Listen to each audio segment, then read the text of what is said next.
بسم الله الرحمن الرحيم والحمد لله رب العالمين والصلاة والسلام على من أرسله الله رحمة للعالمين وعلى آله الطيبين الطاهرين وعلى من اتبعهم بإحسان إلى يوم الدين ثم أما بعد فنلتقي مرة أخرى مع جلسة جديدة من شرح عمدة الفقه لابن قدامة المقدسي رحمه الله تعالى، وهذا هو درسنا الرابع عشر إن شاء الله، وبه سنختم باب الطهارة. Donc je vous salue tous, bienvenue à tous, Inch'Allah ta'ala, أحييكم وأقول لكم السلام عليكم ورحمة الله وبركاته. On arrive à notre 14e majlis du commentaire du livre Umdatul Fiqh d'Ibn Qudamata al-Maqdisi rahimahullah ta'ala, et donc bi'idnillah ce sera notre dernier dars du livre la purification. Donc Inch'Allah ta'ala, je prendrai un nefes après de rentrer dans le chapitre un nifes. Donc ce cours va être un petit peu plus long que les autres. La raison de cela, c'est que Inch'Allah, je compte terminer le chapitre aujourd'hui.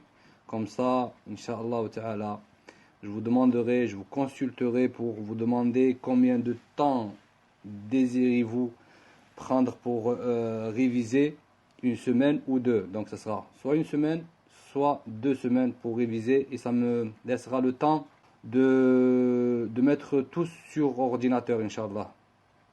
Donc l'évaluation, elle est quasiment terminée, je l'ai quasiment terminée. Donc il me reste que les 2 derniers chapitres, donc Al-Hayd wa Nifas, et après je taperai ça sur ordinateur, Inch'Allah. Donc sans plus tarder, on va commencer. Est-ce que vous pouvez nous dire, on s'était arrêté où la dernière fois? Si vous pouvez me dire juste la parole en français à laquelle on s'était arrêté la dernière fois. Mon frère Haroun, tu peux juste m'écrire, tu me dis on s'était arrêté où? On s'était arrêté à lorsque l'écoulement sanguin s'interrompt, le jeûne et le divorce redeviennent permis. C'est ça ou pas? On avait parlé de la puberté. Je décrivais le sang des menstrues, mais par rapport à la parole du mu'allif rahimahullah, et le fait de compter le délai de viduité en nombre de menstrues. Donc j'avais parlé de la idda de la femme. On avait dit elle doit être comptée en menstrues et non en mois. D'accord? Donc on continue, Inch'Allah. قال المؤلف رحمه الله تعالى: فإذا انقطع الدم أبيح فعل الصوم والطلاق ولم يبح سائرها حتى تغتسل. Donc lorsque l'écoulement sanguin s'interrompt, le jeûne et le divorce redeviennent permis, mais le reste nécessite d'abord que la femme pratique le lavage rituel.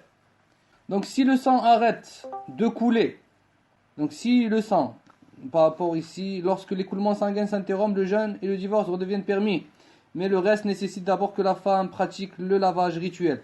Donc si le sang arrête de couler, la femme doit jeûner, même si elle ne se lave pas qu'après le lever du soleil. D'accord? Donc si le sang arrête de couler et que la femme, elle se lave, mais après que le soleil soit levé, ici, elle doit jeûner. Donc c'est comme pour le junub. C'est comme pour le junub. Donc ceci est prouvé par le hadith de Aïcha radiallahu anha. Et aussi le hadith de Salama. Le hadith de Salama radiallahu anha. قالت سلمة رضي الله عنها: كان النبي صلى الله عليه وسلم يصبح جنبا من غير احتلام ثم يصوم. Donc le dalil, le qiyas, il a été fait sur le junub. Salama radiallahu anha, elle dit, le prophète sallallahu alayhi wa alihi wa sallam se réveillait le matin en état de janaba, يعني من غير احتلام, en dehors d'un rêve, elle dit en dehors d'un rêve érotique. Donc il s'est levé le matin et il a vu qu'il y avait du sperme. Elle dit radiyallahu anha, puis il jeûnait. D'accord? Puis il jeûnait. D'accord? Donc le prophète alayhi salam se réveillait après, il se réveillait et il jeûnait alors qu'il était en état de janaba. Ensuite, le mu'allif rahimahullah ta'ala, il dit at-talaq. At-talaq. Le divorce. Donc si le sang s'arrête, le divorce devient un divorce sunni. On avait parlé la semaine dernière du divorce bid'i, qui était fait durant la période des menstrues de la femme. On a dit que c'était un divorce bid'i. Et on avait cité la divergence, est-ce que le divorce était valide ou pas.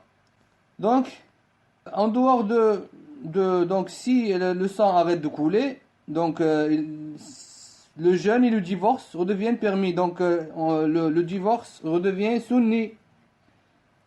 Même si la femme, elle ne se lave pas. D'accord? C'est pas un charte.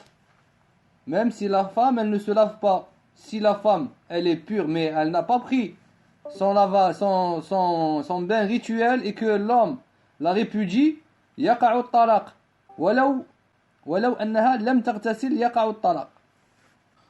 قال المؤلف رحمه الله تعالى ولم يبح سائرها حتى تغتسل. Le reste nécessite d'abord que la femme pratique le lavage rituel. Le reste nécessite d'abord que la femme pratique le lavage rituel. Donc c'est-à-dire que les autres choses qui sont interdites à la femme qui a ses menstrues restent interdites jusqu'à ce qu'elle prenne un bain rituel. Donc elle ne prie pas jusqu'à ce qu'elle se lave. Elle ne fait pas le tawaf jusqu'à ce qu'elle se lave. Elle ne reste pas à la mosquée jusqu'à ce qu'elle se lave.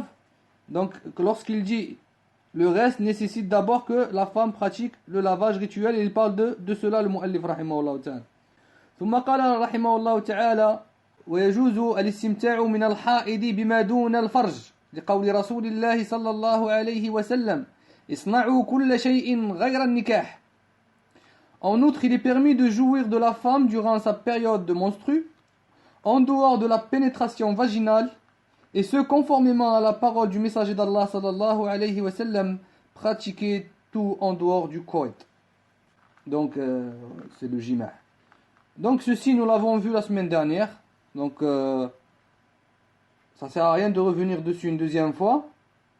Le prophète alayhi sallam, il a dit isna'u kulla shay'in ghayra nikah. On avait parlé aussi du fait que il était mustahab que l'homme mette quelque chose de l'ombril jusqu'au genou احتياطا لكي لا يقع فيما حرم الله سبحانه وتعالى. ثم قال المؤلف رحمه الله تعالى وأقل الحيض يوم وليلة وأكثره 15 يوما. La plus courte période de menstru possible est d'un jour et une nuit, quand la plus longue est de 15 jours. Cela veut dire quoi? وأقل الحيض يوم وليلة وأكثره 15 يوما. Cela veut dire que si le sang s'arrête de couler avant un jour et une nuit, avant 24 heures, si le sang arrête de couler, cela n'est pas considéré comme du haïd. Cela n'est pas considéré comme du haïd. Donc ceci est le mashhour dans le madhab hanbali. Et ceci est confirmé dans Al-Mughni, dans Al-Insaf, dans Kashaf al-Qina'. Et c'est le madhab des Shafi'iyya. Al-Ahnaf disent quoi? Al-Ahnaf, ils disent que c'est 3 jours. La limite minimum pour les Ahnaf, c'est 3 jours. Al-Malikiyya disent qu'il n'y a pas de minimum. Pour les Malikites, ils n'ont pas de minimum. Les Hanbalites mettent ce minimum de 1 jour et une nuit, 24 heures, 1 jour, 24 heures. Donc si le sang arrête de couler avant 1 jour et une nuit, cela n'est pas considéré comme du haïd. La femme, elle a du sang qui coule pendant 6-7 heures, après 7 heures, c'est-à-dire avant 24 heures, le sang arrête de couler. Ceci pour le Hanbali n'est pas considéré comme du haïd. Il faut que ça dure 1 jour et une nuit, 24 heures. Pour l'Ahnaf, ils disent il faut que ça dure 3 jours. Donc si le sang s'arrête de couler avant d'arriver à 3 jours, pour les Ahnaf, ce n'est pas du haïd. Pour les Malikites, ils n'ont pas de minimum. Ils se fient au signe du sang, donc ils n'ont pas de minimum. Ils n'ont pas de minimum pour la durée de al-haïd. وَأَكْثَرُهُ 15 يَوْمًا. La plus longue durée des menstrues est de 15 jours. Donc ici, le mu'allif rahimahullah ta'ala, regardez comment il passe d'une étape à une autre. Donc il a parlé du minimum, il a parlé juste avant qu'est-ce que la femme doit faire lorsque le sang arrête de couler. Et donc ici, il montre le temps minimum des menstrues, puis il parle du temps maximum des menstrues. Donc, il dit le temps minimum, c'est un jour et une nuit, c'est 24 heures pour les Hanabila. Ensuite, il dit, la plus longue durée, c'est 15 jours. Et ceci est la parole du Jumhur. Ceci est la parole du Jumhur. Et j'avais parlé de ce sujet la semaine dernière. Je l'avais évoqué rapidement. J'avais dit certains savants disent que c'est 15 jours. Donc 15 jours, lorsque j'avais parlé de Al-Mustahada, d'accord? Je ne sais pas si vous vous rappelez encore. J'avais parlé de Al-Mustahada, et donc j'avais dit que c'était 15 jours. Donc le maximum de jours pour le haïd, chez Al-Hanabila, c'est 15 jours. Ceci est l'avis des Malikites, Hanabila, donc comme je l'ai cité, et c'est le mashhour chez les Hanabila. Hanabila, il y a notre avis, ils ont notre avis. C'est le mashhour chez Al-Hanabila que c'est 15 jours. Donc si la femme dépasse son cycle habituel qui est par exemple de 7 jours, à peu près, donc si le sang continue à couler et dépasse les 15 jours, elle n'est plus alors ha'id, mais elle est plutôt mustahada. D'accord? Elle est plutôt mustahada. Donc si la femme dépasse son cycle de haïd qui est 7 jours, 6 jours, on verra après les différents types de femmes. Si elle dépasse son cycle de 7 jours, 6 jours, ensuite elle dépasse 15 jours, le sang qui coule après les 15 jours n'est plus considéré comme haïd. Il est considéré comme istihada. Donc le maximum c'est 15. D'accord? Donc c'est mustahada. Donc c'est de la métrorragie.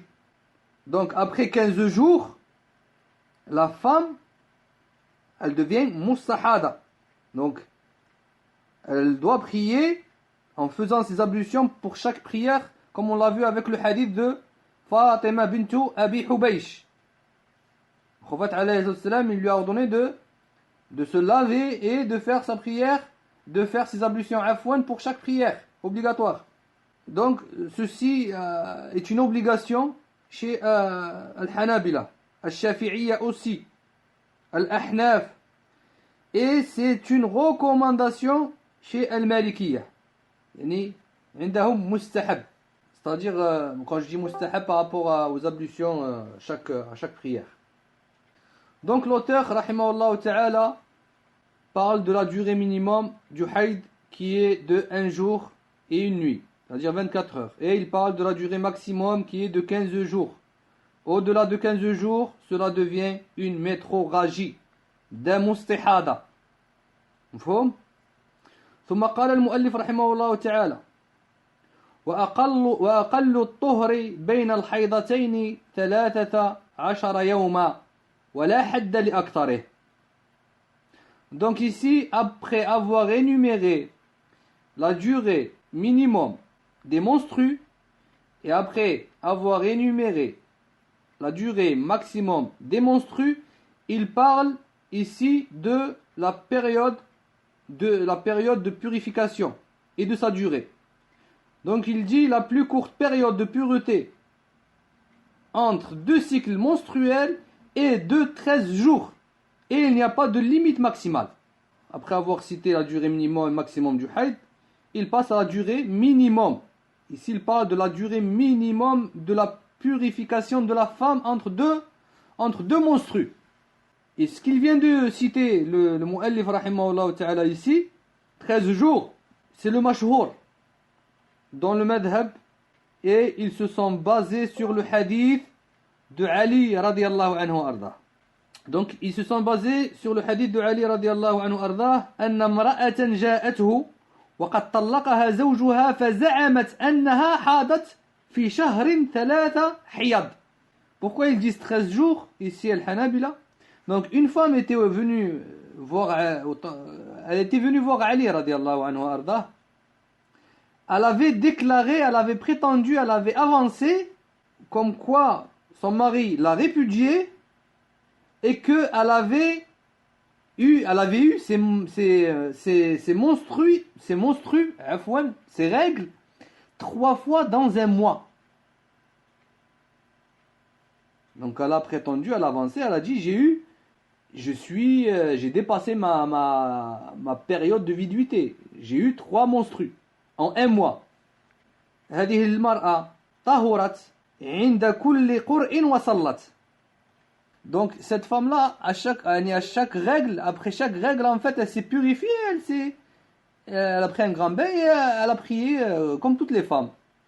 Donc Ali radiallahu anhu arda, qu'est-ce qu'il a fait? Il s'est retourné vers Shuraih, parce que quand elle est venue le voir, ils étaient où? Ils étaient avec Shuraih al-Qadi. Ils étaient avec le juge Shuraih. Donc il y avait la femme, il y avait Ali, il y avait Shuraih. Donc Ali radiallahu anhu arda, il s'est retourné vers Shuraih al-Qadi. فقال له قل فيها. Il lui a dit qu'est-ce que tu en penses? Ou quel est ton jugement par rapport à cette situation? C'est une situation nouvelle. Elle prétend avoir eu ses règles 3 fois dans un mois. Donc Shuraih, il a dit, si elle ramène des témoins de sa famille qui sont dignes de confiance et qui sont sur la droiture, je témoigne en sa faveur, sinon elle ment. Regardez. قال شريح القاضي إن جاءت ببينة من بطانة أهلها ممن يرضى دينه وأمانته فشهدت بذلك وإلا فهي كاذبة. Donc il a dit, soit elle ramène des témoins qui ont témoin, soit c'est une menteuse. Et il s'est avéré que c'était vrai. C'était vrai. Donc Ali radiallahu anhu arda, à la fin du hadith, il dit quoi? Il dit qaloun. Il dit qaloun, cela veut dire jayyid bir roumiya.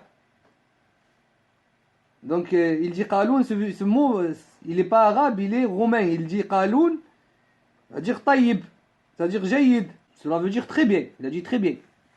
Donc ici en fait elle prétend avoir eu ses règles 3 fois et donc à chaque fois, donc elle a eu dans le mois 2 périodes de purification. Ceci confirmé dans le Mourni, cet avis-là, d'accord, qui est de 13 jours de purification entre deux menstrues. Ceci confirmé dans le Mourni. Et le hadith que je viens de vous citer est rapporté par Al-Bukhari, mu'allaqa. Donc je dis bien mu'allaqa dans le chapitre Babu idha hadat fi shahrin 3 hiyad. Il le rapporte, il y a un chapitre si la femme a ses menstrues 3 fois dans le mois. Donc si vous prenez la durée minimum, donc prenez une calculatrice, un stylo. Donc si vous prenez la durée minimum du haïd qui est de 24 heures, 1 jour et 1 nuit, puis vous faites une addition, vous rajoutez 13 jours de purification selon le madhab. Donc le minimum c'est quoi? Donc cette femme en fait, la situation de cette femme c'est qu'elle a eu ses menstrues durant 1 jour, puis elle a eu, c'est le minimum, c'est le minimum, comme on l'a vu, le minimum 2 jours pour les menstrues c'est 1 jour et 1 nuit, c'est-à-dire 24 heures. Donc elle a eu ses menstrues pendant 24 heures, puis elle a eu 13 jours de purification, elle était pure pendant 13 jours, puis elle a eu 1 jour de haïd, puis elle a eu 13 jours où elle était purifiée, puis elle a eu 1 jour de haïd, Ce qui fait à peu près 27, 28 jours. Selon les calculs, mais ça ne dépasse pas les 1 mois. D'accord? Donc en tout, elle a eu 3 quru'. 3 quru', c'est-à-dire 3 haïdat, 3 monstrues dans le mois. Ce qui représente la durée de viduité de la femme. C'est-à-dire que c'est bon, à partir de là, elle peut se remarier. Pour la femme qui a al-haïd, on a dit que la période de viduité se calcule selon le nombre de monstrues. D'autres savants, comme Cheikh l'Islam Ibn Taymiyyah, rahimahullah ta'ala, et c'est une riwaya chez les Malikites, disent qu'il n'y a pas de durée minimum de purification entre 2 monstrues. Il n'y a pas de durée minimum. Concernant la durée maximum, entre 2 monstrues, il n'y en a pas. Selon le ijma' des savants, concernant la durée maximum entre 2 monstrues, la durée maximum de purification entre 2 monstrues, il n'y a pas de maximum selon le ijma' des savants. Il y a eu khilaf sur le minimum. Pourquoi ils disent qu'il n'y a pas de maximum pour les jours de purification? Il n'y a pas de maximum. Pourquoi? La femme, elle peut du jour au lendemain ne plus avoir ses menstrues. Et ça peut continuer des mois, des années. Et ça peut revenir... ces menstrues peuvent revenir dans 5 ans, après 5 ans, après 6 ans, après 7 ans. Donc il n'y a pas de maximum. D'accord? ثم قال المؤلف رحمه الله تعالى وأقل سن تحيض له المرأة 9 سنين وأكثره 60. L'âge minimum du début des règles est de 9 ans, alors que l'âge maximum d'arrivée à la ménopause est de 60 ans. Le mashhour dans le madhab hanbali est que l'âge minimum pour que la jeune fille ait ses menstrues est de 9 ans. C'est le mashhour dans le madhab. Selon la parole de Aïcha radiallahu anha wa ardaha, قالت فإذا بلغت الجارية 9 سنين فإنها امرأة. Donc Aïcha radiallahu anha, elle dit si la jeune fille atteint l'âge de 9 ans, alors elle est prête à devenir une femme. Donc ils sont basés sur ce athar de Aïcha radiallahu anha wa ardaha. Donc quand est-ce que nous allons considérer le sang qui coule de l'utérus de la femme comme étant du haïd? Quand est-ce que? Donc, si le sang coule de l'utérus de la femme à 7 ans, à 8 ans, peut-on juger ce sang comme étant du sang de menstru ou pas? Les savants ont divergé sur cette question. Le jumhur des savants disent que 9 ans est le minimum pour le haïd. Donc en se basant sur le athar que j'ai cité de Aïcha radiallahu anha ardaha, ils se sont aussi basés sur le cas même de Aïcha radiallahu anha. عقد النبي صلى الله عليه وسلم على عائشة وهي بنت 6 سنين كما في الصحيح ودخل بها وهي بنت 9 سنين. Donc le prophète alayhi salam avait fait le aqd avec Aïcha radiallahu anha alors qu'elle avait 6 ans. Et il a consommé le mariage avec elle, radiallahu anha wa ardaha, alors qu'elle avait 9 ans. ثم قال رحمه الله تعالى, donc ceci par rapport à l'âge minimum. Chez les Hanabila, si la femme a du sang qui coule avant 9 ans, pour eux c'est dam ou fasad. Ils ne considèrent pas cela comme du haïd. D'autres, ils ne se basent pas sur l'âge, mais ils se basent sur le signe du sang. Les signes du sang. Est-ce qu'il est rouge foncé? Est-ce qu'il est noir? Est-ce qu'il a une mauvaise odeur? Donc il se base sur d'autres critères que l'âge. Donc c'est pour ça que j'ai dit que cette question, les savants ont divergé dessus. Donc 9 ans chez les Hanabila, c'est l'âge minimum pour le haïd. Donc avant 9 ans, ils ne considèrent pas cela comme du haïd. C'est ce qu'il faut retenir. Donc ensuite, rahimahullah ta'ala, il dit wa aktaruhu sittun. Ensuite, il parle du maximum ici. Il dit l'âge maximum pour le haïd est de 60 ans. Donc cela veut dire que si la femme atteint 60 ans, il y a khilaf encore sur cette mas'ala dans le madhab. Il y a aussi 50. Il y a 50 Et donc ici, la parole de l'auteur, c'est 60. Donc si la femme atteint 60 ans et que le sang continue toujours de couler, ceci pour les Hanabila n'est pas un sang de haïd. D'accord? Ceci pour les Hanabila n'est pas un sang de haïd si le sang coule après les 60 ans chez la femme. Donc si la femme après 60 ans elle a du sang qui coule, donc pour eux ceci n'est pas du haïd. Donc la femme, c'est comme si c'était un dam fasad ou un dam sihada. Donc pour eux, elle fait son lavage et elle prie, elle fait ses ablutions pour chaque prière et elle prie. Lorsqu'elle a ce sang qui arrive après 60 ans.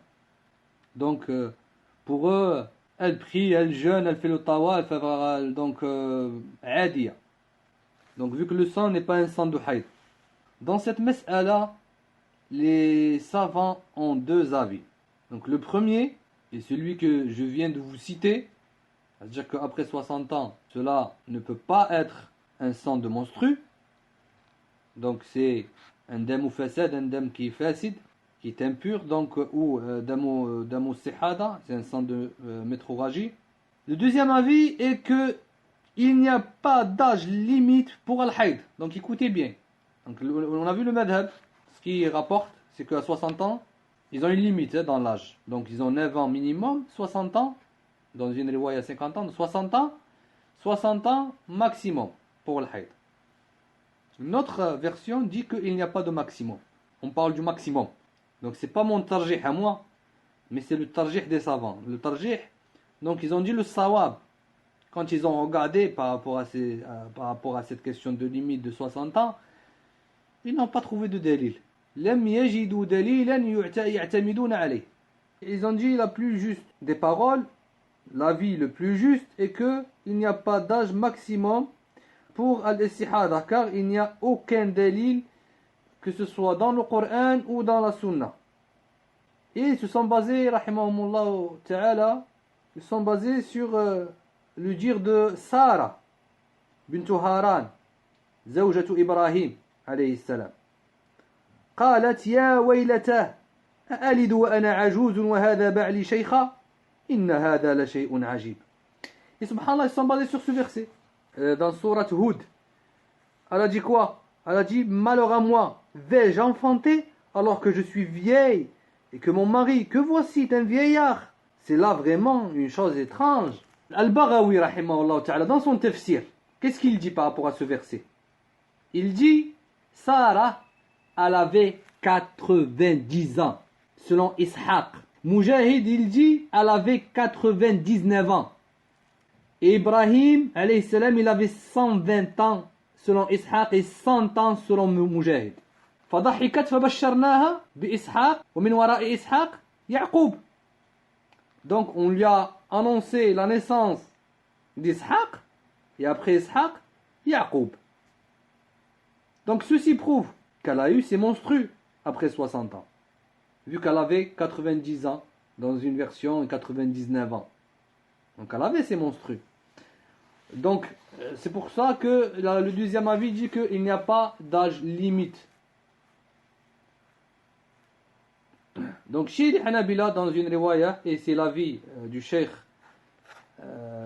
l'Islam Ibn Taymiyyah rahimahullah ta'ala, et que le haïd n'a pas d'âge maximum.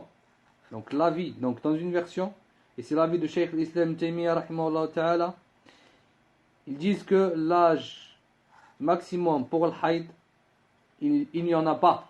Donc regardez, subhanallah. Donc une petite réflexion entre nous. Regardez.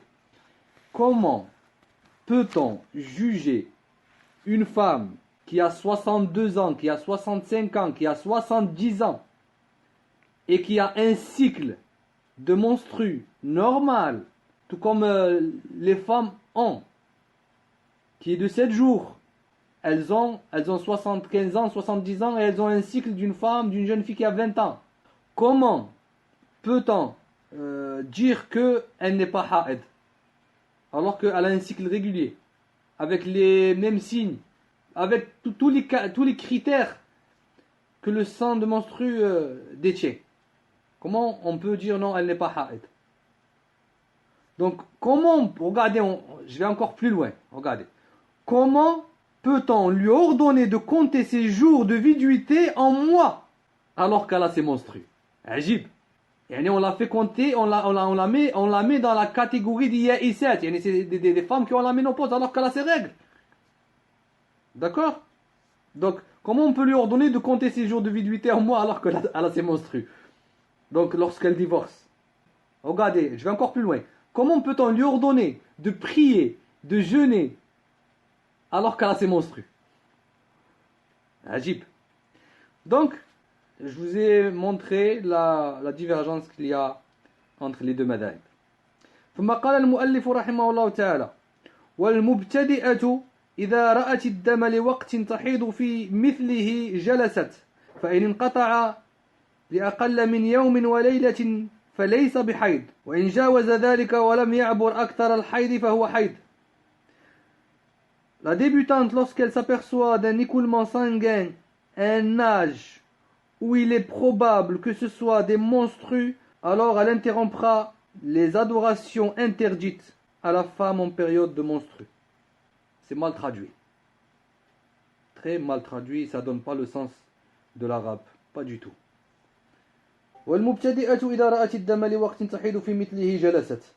La débutante, lorsqu'elle s'aperçoit d'un écoulement sanguin à un âge où il est probable que ce soit des menstrues. La traduction n'est pas ça, celui qui a traduit, c'est pas ça. Ce n'est pas ce qu'il a dit le mu'allif rahimahullah ta'ala, mais pas du tout. C'est archi faux, la traduction. Donc la jeune fille, je reformule, la jeune fille qui commence à avoir ses menstrues, donc le mu'allif, j'explique ce que le mu'allif a voulu dire, et ce qu'il a dit, plutôt. Donc la jeune fille qui commence à avoir ses menstrues, si elle s'aperçoit d'un écoulement de sang dans une période durant laquelle elle a l'habitude d'avoir ses menstrues, alors elle s'abstiendra de pratiquer les adorations interdites. هذه هي الترجمة ديال المؤلف. هذه ترجمة المؤلف. فإن انقطع لأقل من يوم وليلة فليس بحيض. قبل هذا هناك مسألة مهمة. قبل أن أكمل الكلام هنالك مسألة مهمة. الفقهاء رحمهم الله تعالى يعبرون بالمبتدأة وبالمعتادة. Les fuqaha, lorsqu'ils parlent des types de femmes qui ont leurs menstrues, en fait, ils les classent. Ils les classent. Les femmes, elles ne sont pas toutes pareilles. Donc, il y a la débutante. Et ici, rahimahullah ta'ala, il parle de al-mubtada'a. Donc, la débutante, il y a la débutante et il y a l'habituée. Yani al-mu'tada. L'habituée, c'est celle qui a un cycle régulier. Elle sait que elle a tant de jours. Et c'est régulier. Donc, al-mubtada'a est la débutante qui a ses menstrues pour la première fois. Al-mu'tada est la femme qui a ses menstrues d'une manière régulière. On appelle ça al-mu'tada. Et on verra une autre catégorie que le mu'allif par la suite va citer. Dans le madhab du jumhur, le hanabila, le shafi'iyya, le malikiyya, disent que pour être une mu'tada, écoutez bien, surtout pour les femmes, pour Talha, donc disent que pour une femme soit une mu'tada, il faut qu'elle ait ses menstrues 3 fois, c'est-à-dire 3 mois.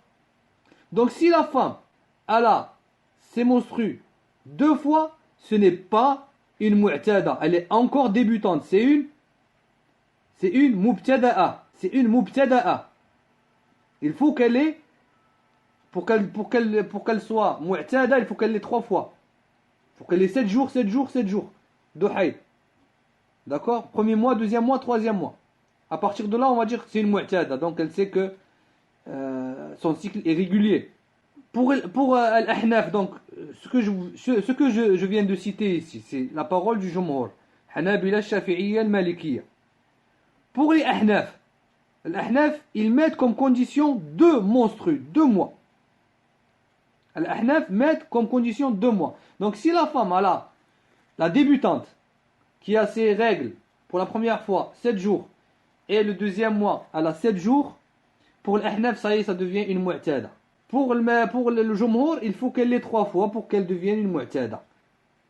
Une femme qui a un cycle régulier. D'accord? Donc ceci en fait pour expliquer la parole du mu'allif rahimahullah ta'ala wal mubtadi'atu idha ra'at ad-dama li waqtin tahidu fi mithlihi jalasat. Wal mubtadi'atu yani la débutante, ici c'est mal traduit, c'est pas ça. C'est mal traduit. Wal mubtadi'atu idha ra'at ad-dama li waqtin tahidu fi mithlihi jalasat.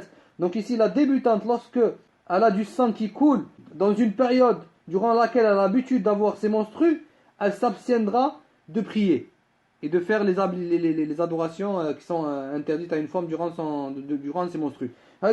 Ici, il parle d'un âge où il est probable que ce soit des menstrues. Non, ça ne veut pas dire ça. La traduction, c'est pas ça. Mohim. On continue. Donc il dit, si l'écoulement s'interrompt avant un jour et une nuit, alors ce n'est pas des menstrues. Si l'écoulement s'interrompt avant un jour et une nuit, alors ce n'est pas des menstrues. Donc c'est ce que nous avons vu tout à l'heure. Et c'est le madhab des Hanabila. Donc en dessous de un jour et une nuit, pour les Hanabila, ce n'est pas du haïd. Tout simplement. Mais si cela dépasse cette période, sans pour autant dépasser la durée maximale des règles, alors ce sont bien des menstrues. Autrement dit, si les menstrues dépassent un jour et une nuit, et ne dépassent pas 15 jours, alors ce sont des règles. C'est ce qui veut dire ici le mu'allif rahimahullah ta'ala. Donc ceci veut dire que si la femme a eu du sang qui coule pendant 2 jours, 3 jours, 4 jours, 5 jours, ceci est en réalité des menstrues. D'accord? Donc si ça ne dépasse pas la durée maximale des règles. Donc si ça ne dépasse pas 15 jours, c'est la durée maximale des règles. ثم قال المؤلف رحمه الله تعالى فإذا تكرر 3 أشهر بمعنى واحد صار عادة. Donc si cela se répète 3 mois d'affilée, de la même manière, cela devient un cycle menstruel régulier. Ici, il faut qu'il note régulier. يعني العادة. Donc ceci, c'est ce que je vous ai expliqué tout à l'heure pour al-mu'tada. Al-mu'tada, et c'est le mashhur, et c'est la parole du Jumhur. Il faut qu'elle ait, comme il le dit ici, le mu'allif rahimahullah ta'ala, il faut que ces règles se répètent au moins 3 fois. 3 fois pour que l'affiler de la même manière. C'est-à-dire de la même manière ici, 7 jours, 6 jours, et pendant 3 mois, pour qu'elle devienne mu'tada, pour qu'elle passe du statut débutante au statut mu'tada, habitué. L'ada veut dire l'habitude. L'ada, l'Eid, c'est quelqu'un c'est pris de là, c'est quelque chose qui revient. Quelque chose qui se répète de la même manière, durant la même époque. D'accord? Donc c'est ça, l'Eid, l'ada.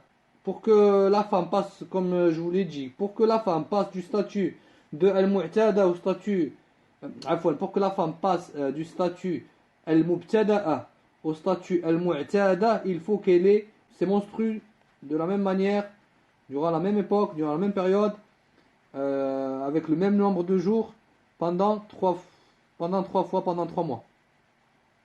Donc, je donne, avant d'avancer, je donne un exemple pour que ce soit clair, Inch'Allah. Donc, si la jeune fille a 9 ans, je pars avec une débutante, elle a eu ses premières menstrues qui ont duré 7 jours durant le premier mois, durant le début du mois de janvier. Du 1er janvier au 7 janvier, elle a eu ses menstrues pour la première fois à la 9 ans. Donc elle est considérée mubtada'a, elle est débutante. Donc février, durant la même période, par exemple, elle a eu ses menstrues. Elle est 7 jours. Mars, pareil, 7 jours. À partir de mars, on va la considérer comme mubtada'a. Après les menstrues, les 3e les troisièmes menstrues du mois de mars, elle n'est plus mubtada'a, elle est mu'tada. طيب. ثم قال المؤلف رحمه الله تعالى وإن عبر ذلك فالزائد استحاضة. Donc si l'écoulement sanguin se prolonge au-delà de la durée maximale des règles, alors ce qui est au-delà de cette limite sera considéré comme une métrorragie. Donc c'est ce qu'on a vu dans le cours précédent par rapport à l'istihada. Donc si l'écoulement de sang dépasse 15 jours, le surplus est considéré comme un sang de métrorragie. D'accord? Le surplus qui dépasse après 15 jours est un sang d'istihada. ثم قال المؤلف رحمه الله تعالى وعليها أن تغتسل عند آخر الحيض وتغسل فرجها وتعصبه وتتوضأ لوقت كل صلاة وتصلي. Elle devra donc se laver à la fin de son cycle menstruel, elle lavera son vagin et placera une bande dans ses sous-vêtements, puis elle devra faire ses ablutions contre le temps, ainsi elle l'accomplira. La preuve du ghusl de la femme qui a ses menstrues se trouve dans le hadith de Aïcha radiallahu anha wa ardaha chez Muslim. قالت رضي الله عنها إن أم حبيبة سألت الرسول صلى الله عليه وسلم عن الدم فقال لها رسول الله صلى الله عليه وسلم امكثي قدر ما كانت تحبسك حيضتك ثم اغتسلي وصلي. Donc par rapport au ghusl de la femme, donc on a vu ce hadith il me semble la semaine dernière. Donc il lui a dit abstiens-toi de faire ce que la femme, donc قال لها امكثي قدر ما كانت تحبسك حيضتك ثم اغتسلي وصلي. Abstiens-toi de faire ce que la femme ayant ses menstrues lui est interdit de faire pendant la durée des jours où tu avais ton cycle menstruel, puis lave-toi et prie. C'est-à-dire la femme, elle sait quand est-ce qu'elle a ses menstrues. Donc, al-mustahada, elle regarde si c'est une habituée, si c'est une mu'tada, elle regarde les jours durant lesquels elle a son haïd. D'accord? Donc, elle s'abstient ici de prier. Après, elle se lave et elle prie. Après cette période-là, durant laquelle elle a habituellement ses règles. Donc ici, le prophète sallallahu alayhi wa sallam a ordonné à la femme qui a la métrorragie de faire son ghusl une fois que la période durant laquelle elle avait ses menstrues habituellement. Donc il lui a ordonné de s'abstenir durant cette période, et après cette période, elle fait son ghusl et elle prie normalement. Elle lavera, l'auteur il a dit, elle lavera son vagin et placera une bande dans ses sous-vêtements. Ceci est rapporté dans le hadith d'Umm Salama, rapporté par Malik, Abu Daoud, An-Nasa'i, Ahmad. Il a dit, le prophète alayhi salam, ثم لتستغفر بثوب ثم تصلي. لتستغفر يعني qu'elle mette un tissu, puis elle met un tissu, puis elle prie. Concernant les ablutions pour chaque prière, puis le muallif il dit ceci on l'avait vu dans le hadith de Fatima bint Abi Hubaysh lorsque elle a questionné le prophète alayhi salam فقال لها ثم توضئي لكل صلاة. Le hadith est chez Al-Bukhari. Donc il lui a dit tu fais tes ablutions pour chaque prière. Donc si la femme a la métrorragie et elle a la possibilité ainsi que la capacité, donc écoutez, elle a la possibilité ainsi que la capacité de se laver pour chaque prière obligatoire, ceci est mustahab, ceci meilleur. C'est sûr que c'est difficile. Vous imaginez une femme qui a le sihada et elle doit se laver pour chaque prière, pour subh, pour dhuhr, pour l'asr, pour le maghrib et pour l'isha. Pour les 5 prières, elle doit se laver, prendre un bain rituel. Il y a une gêne, il y a une difficulté dans cela. Mais certaines femmes l'ont fait. Certaines femmes l'ont fait, oui. Durant le temps du prophète, alayhi salatu wassalam. Habiba radiallahu anha wa ardaha l'a fait elle a eu la métrorragie pendant 7 ans. استحاضت لمدة 7 سنين. Pendant 7 ans, elle avait la métrorragie, elle avait l'istihada, et elle se lavait pour chaque prière. Elle se lavait, oui. Elle se lavait, j'ai pas dit elle faisait ses ablutions. Elle se lavait pour chaque prière. Bon, si vous voulez le dalil, le hadith est dans le Bukhari et Muslim. Selon Aisha radiallahu anha ardaha, je vous donne le numéro.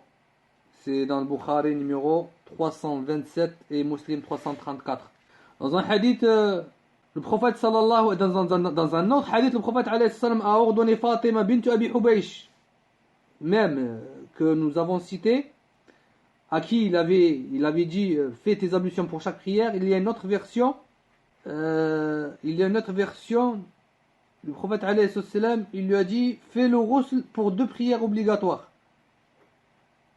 regroupées, c'est-à-dire al-dhuhr ou al-asr. Elle regroupe 2 prières, al-dhuhr et al-asr, et elle fait un lavage. Et elle regroupe al-maghrib et al-isha, et elle fait un lavage. Et elle fait un lavage pour le subh. والحديث فيه مقال. Hadith, sur son authenticité, je reviendrai dessus, mais je sais que les savants l'ont cité dans leur recueil. Je reviendrai dessus pour voir s'il est authentique ou s'il est faible. Donc tout cela pour vous dire qu'elle doit faire ses ablutions pour chaque prière. وكذا حكم من به سلس البول وما في معناه. C'est d'ailleurs également le jugement de celui qui est touché par l'incontinence urinaire et ce qui est similaire. J'ai parlé de ce sujet dans un ancien dars. Celui qui a une incontinence urinaire fait ses ablutions pour chaque prière. Et lui aussi, et elle aussi, que ce soit un homme ou une femme, il doit mettre un tissu. Celui qui a une incontinence, c'est la sul baoul. Urinaire doit mettre une bande, doit mettre un tissu dans le slip, dans le caleçon, dans le boxeur, dans ce que vous voulez. Mais il doit mettre quelque chose pour que النجاسة لا تقع على ثيابه. Donc il fait exactement comme al-mustahada. Il fait exactement, celui qui a une incontinence urinaire fait exactement comme al-mustahada. فإذا استمر بها الدم في الشهر الآخر فإن كانت معتادة فحيضها أيام عادتها وإن لم تكن معتادة ولها تمييز وهو أن يكون بعض دمها أسودا ثخينا وبعضه رقيقا أحمر فحيضها زمن الأسود الثخين. وإذا كانت مبتدأة أو ناسية لعادتها ولا تمييز لها فحيضها من كل شهر 6 أيام أو 7 لأنه غالب عادات النساء والحامل لا تحيض إلا أن ترى الدم قبل ولادتها بيومين أو 3 فيكون دم نفاس. En fait, ici, le mu'allif rahimahullah ta'ala vous donne les catégories de femmes. Il en cite 3. Chez d'autres savants, il y en a 4. Donc, pour lire le français, il dit si cet écoulement sanguin perdure le mois suivant et qu'elle a un cycle menstruel régulier, alors on considérera comme menstru le sang qui s'écoule durant sa période habituelle de règles. En revanche, si elle n'a pas de cycle régulier, donc il a parlé de la débutante, ensuite il passe à al-mu'tada. Il passe donc il dit si les coulons perdent, au début il parle de al-mu'tada, d'accord, au début il dit فإن استمر بها الدم في آخر الشهر فإن كانت معتادة, il parle de al-mu'tada. Ensuite en revanche il dit si elle n'a pas de cycle régulier, donc ici al-mubtada'a, et qu'elle parvient à faire la distinction que parfois ce sang est noir et épais et parfois rouge et fluide, alors le sang menstruel est celui qui est noir et épais. Si elle est novice en la matière, qu'elle a oublié son cycle ou qu'elle n'a pas la possibilité de faire cette distinction, alors on considérera ces menstrues comme durant 6 à 7 jours par mois, car c'est en général la durée des menstrues habituelles chez la femme. En résumé, dans tout ce que le mu'allif vient de citer, donc nous disons al-mustahada. Inch'Allah on terminera et on fera une petite pause. Al-mustahada, donc soit elle a un cycle régulier de menstrues, Mustahada, celle qui a la métrorragie. Donc soit laver préalable, donc un cycle régulier de menstrues. Donc cette femme, on l'appelle al-mu'tada. Donc la femme qui a la métrorragie et que au préalable elle a lavé un cycle régulier, on l'appelle al-mu'tada. Donc si par exemple elle a un cycle régulier de 6 jours en début de mois, donc elle considère 6 jours comme haïd.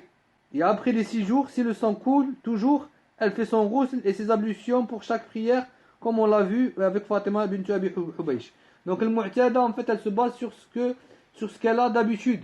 Les jours qu'elle a d'habitude comme haïd, si elle est mustahada, elle regarde comme si c'est une habituée, si c'est quelqu'un qui a régulièrement ses haïd de 7 jours, 6 jours, elle regarde le nombre, et à la même époque, elle arrête de prier et elle arrête comme si elle avait son haïd. Après ces jours-là, elle devient mustahada et elle fait ses ablutions pour chaque prière et elle prie. D'accord? Ensuite, si la femme n'est pas une mu'tada ou bien elle a oublié le nombre de jours durant lequel elle avait ses menstrues. Elle a oublié le jour, elle ne sait pas combien de jours elle avait ses règles. Ou c'est une débutante. Mais elle sait reconnaître le sang. Du haïd, grâce à ces signes, elle sait reconnaître le sang. Donc, elle s'abstiendra alors de prier durant ces jours-là. Et elle priera lorsque elle aura la métrorragie. Donc, lorsqu'elle aura le sang de al-istihada. Si elle arrive à faire la distinction entre le sang de la métrorragie et le sang des menstrues, donc, elle n'a pas de problème, celle-ci. Cette femme, elle n'a pas de problème. Donc, damul haïd aswad thakhin natin. Je l'avais dit la semaine dernière. Et damul istihada ahmar raqiq. Et généralement, il n'a pas d'odeur. Et ashara ila hada ba'd al-ulama rahimahumullah ta'ala. Ils ont dit bil-lawni wal-rihi wa bit-ta'allumi wa kathratin wa qillatin muyiz ad-damu. Selon la couleur, l'odeur, la douleur, l'abondance, l'insuffisance, on reconnaît le sang des menstrues. D'accord? Ils ont dit selon la couleur, l'odeur, la douleur, l'abondance et l'insuffisance, on reconnaît le sang des menstrues. Donc si la femme reconnaît le sang des menstrues, donc elle s'abstiendra durant ces jours dans lesquels elle a ce sang de menstrues, et après, si elle a le sang qui coule, c'est un sang lorsque le sang de l'istihada il arrive, ben, elle fera ses ablutions pour chaque prière. Les savants ont dit que cette catégorie de femmes doit regarder le cycle de... Après on a donc on a vu al-mubtada'a, on a vu al-mu'tada. Donc si elle n'est pas mu'tada et elle ne fait pas la distinction, si elle n'est pas mu'tada, si c'est une femme qui n'a pas un cycle régulier, et si elle ne fait pas la distinction, donc ce type de femme, on l'appelle al-mutahayyira. D'accord? On l'appelle al-mutahayyira. C'est-à-dire, elle ne le sait pas. Donc les savants ont dit que cette catégorie de femme doit regarder le cycle de sa mère, combien elle a dans son cycle. Elle doit regarder le nombre de jours que sa mère elle a dans son cycle de menstrues. Elle doit regarder ses tantes maternelles, ses tantes paternelles. Elle prend le nombre de jours de leur cycle. Si elle ne sait pas, ou si elle ne peut pas, elle prendra alors 6 ou 7 jours de menstrues par mois. والحامل لا تحيض إلا أن ترى الدم قبل ولادتها بيوم أو يومين أو ثلاثة فيكون دم نفاس. Donc la femme enceinte n'a pas de menstrues. Si la femme enceinte voit un écoulement sanguin 1, 2 ou 3 jours avant l'accouchement, c'est le sang d'Eloshi. Donc la femme enceinte n'a pas de menstrues. Pourquoi? Lorsqu'elle tombe enceinte, la femme, le sang se bloque et il devient une nourriture pour le bébé. Donc si la femme voit un écoulement de sang alors qu'elle est enceinte, ce sang-là est en réalité d'un mufassad. Donc elle met un tissu sur son vagin, elle met un tissu ait pris ses prières obligatoires. Donc ceci le mashhur chez les Hanabila. Et c'est le madhab des Ahnaf. L'autre avis, c'est l'avis des Shafi'ites, dit que la femme enceinte peut avoir ses menstrues. Le madhab des Shafi'ites dit que la femme enceinte peut avoir ses menstrues. Donc nous, on se contente de ce que cite le Hanabila. Donc si elle voit un écoulement de sang, donc si la femme voit un écoulement de sang un jour, ou 2 jours, ou 3 jours avant l'accouchement, ceci est un sang de nifès. Le sang qui coule avant cette durée-là, avant 1, 2, 3 jours, ceci n'est pas considéré du nifès, ceci est considéré comme dam ou fasad, et ceci est le madhab des Hanabila. Vous pouvez faire انتهينا إن شاء الله تعالى من باب الحيض. Avant de commencer bab nifas, je prends un nefas, je souffle et je vous laisse aussi souffler. Avant de terminer, bidnillah, il n'est pas très long. Je sais, aujourd'hui on a fait long, mais Inch'Allah, c'est exceptionnel.